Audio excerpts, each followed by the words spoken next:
Hello there YouTube, Devin here again, and today I have a helmet comparison video for you, and this is going to be a historical comparison.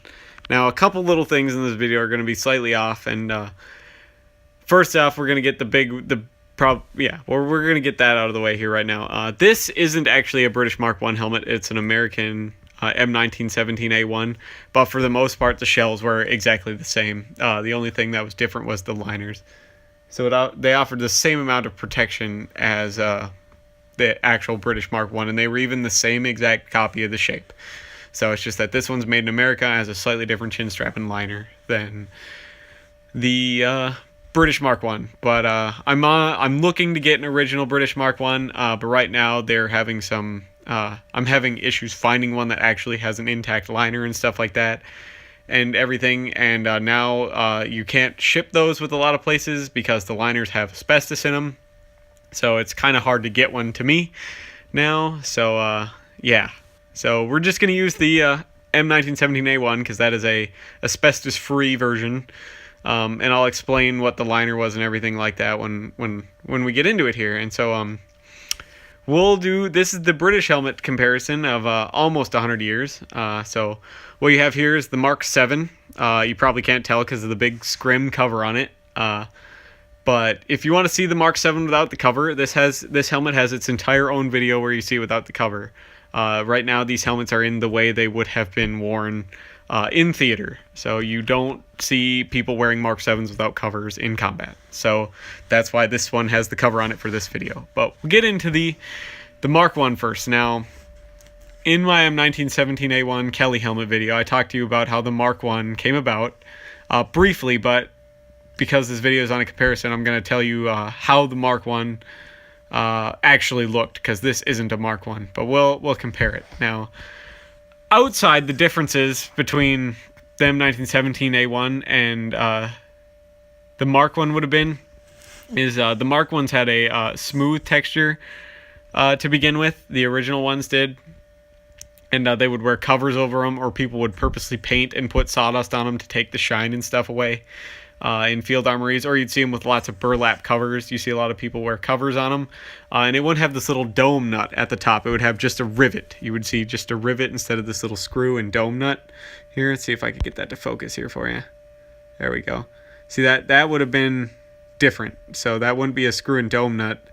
It would be just a rivet. And so they went to refocus the camera here. Yeah. So then, so that would have been, this is an upgraded version because the original one wouldn't have had a removable liner. These would have stayed the same. The rivets for the chin strap bales. The chin strap wouldn't be canvas and brass. It would have a brass slider buckle and a leather chin strap. So it wouldn't be this canvas material on an original Mark I Brodie helmet. So, and the biggest difference is the liner. The M1917A1 Kelly, which is this, has a leather 4-tongue liner padded with a horsehair crown pad here, and it's on an aluminum frame, as you can see there. But the British one was on a frame a lot like this. It had a wool top crown pad, all right, and a leather kind of webbing that went across side to side.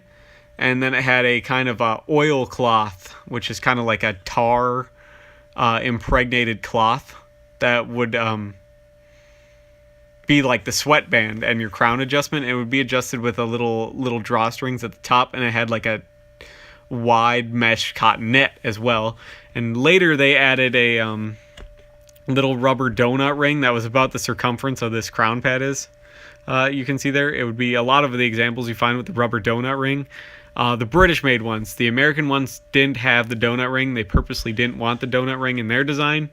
So that's one of the easiest way to tell the late war British ones anyways from the American ones, because the American ones will be painted this kind of darker green color, and they won't have that rubber donut ring in them. So, and that came out in 1916. The Brodie pattern helmet did. After the British and the French realized that they had so many deaths to head injuries, and if you look at my past videos, my Adrian helmet video, I explain where all the casualties and stuff like that came from. So you can check that out if you're interested in understanding why the military adopted helmets. Went back to using helmets after they went away in like the medieval ages. So to now this, the Mark 7, which is a ballistic nylon made by NP Aerospace of England. They also made and designed the Mark 6 and the Mark 6A. So pretty much all of the British composite helmets ever made so far have been made by NP Aerospace, okay? And the Mark 7 is a little bit different than the Mark 6 and the Mark 6A because it is a different shape. It's a lot thinner than the Mark 6A, and the liner's a little bit different. As you can see, they're all painted this tan color as well. Whereas the Mark 6A's, those are all black, and the Mark 6's are all green, and they have a smooth finish instead of this granulated texture. Now this one, the Mark 7 is their newest helmet, but they realize there's a lot of flaws with it, and they're now moving to the revision P2 helmet, which is essentially an ACH shell with this kind of liner in it. Now, this helmet is brand new, and you'll find a lot of them without this kind of ear pads in them. A lot of these are removed or not used because they just hold more heat, especially in Afghanistan and Iraq where these were used, which are pretty arid and warm environments for the most part. So, but this is a very, very comfortable helmet. It has a 7-point chin strap. So, yeah. 7 points are, each of the temples is one. Right here is one, because this isn't just to adjust the, like on the Mark 6A, if you go watch my video on the Mark 6 helmet, these nuts and bolts here are used to also adjust the suspension, but that is separate on this helmet. So these are actually points where the chin strap is connected. There's one here in the back, and then it has those 2 rubber plugs at the top of the shell. So this is a 7-point suspension, which has a lot of holes to drill in the shell, which compromises the structural integrity a lot. Other than that, this will feel a lot like a Mark 6A or a Mark 6 helmet, just a lot lighter. The chin strap is really the only difference as far as how it will feel, because you have two snaps now instead of just this short little one over here. You have a longer one for a more secure hold on that snap, especially if your snaps start to wear out. But other than that, it has pretty much the same exact suspension as the Mark 6A, as long as you pull these little ear pads out.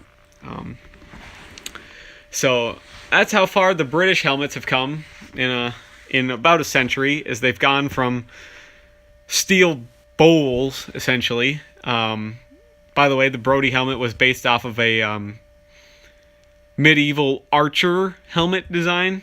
So mostly to protect from above, instead of it wasn't like a knight's helmet where you couldn't, where it's just a tiny little visor. This way you still had like a full 360-degree view, and it would protect you from above from projectiles, because archers were usually further back from the lines. So that's where the Brodie helmet got its shape from. And the Mark 6 seems to just be, it's a really, really funky shape. Like I always say, British helmets are ugly as sin. But they work and they're comfortable, and that's true.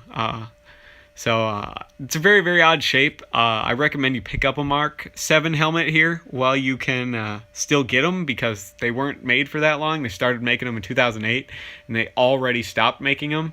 So they were made less than 10 years, and a lot of them are going to get junked or beat up or sold to surplus to other militaries or given away as aid. So there's not going to be a lot of them on the market after here in probably another year or two, once the British fully get rid of the Mark 7 for the P2 helmet.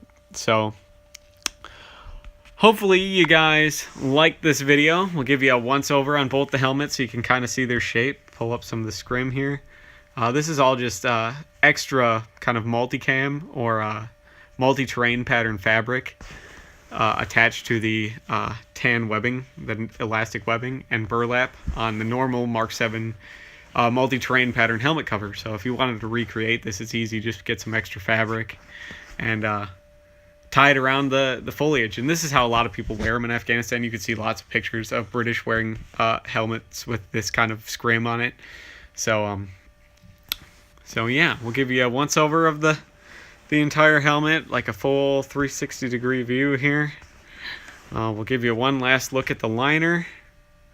We'll throw the helmets up here together, nose side down, so front down, so you can see how they compare in size and shape to each other. As you can see, this is much larger in diameter than the Mark 7, but the Mark 7 is actually considered a very wide diameter helmet for today's standards as well. So just remember, this is an American helmet. This liner would have been different. I'm really trying to get a Mark 1, but like I said, there's a lot of problems with those right now. So it's on my to-get list, so please don't hate me too bad in the comments.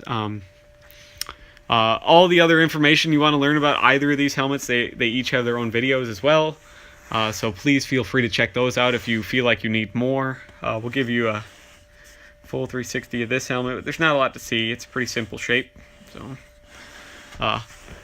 hopefully you guys like this video, and you like history and this sort of stuff, the videos that I put out. A lot of you really seem to like the stuff that I do, because I'm just like you guys. I very much like history as well, and I'm getting this stuff out there for people that can use this information for good. So please leave a like if you're interested. Please subscribe if you're new and you're into this sort of stuff. We just hit 70 subscribers today, I think, and I'm really thankful for that so much. I really appreciate it, you guys. Please leave a comment if you have any questions or concerns or suggestions for future videos, and I'll do my best to answer those for you. So hopefully you guys like this kind of century of British helmet development from beginning to pretty much today. I don't have a P2 helmet yet. It's on my to-get list, but this is still currently in service as of this year. So almost 100 years of helmet service for the British military. So thank you so much for watching, you guys, and hopefully I will see you guys in the next video. Bye.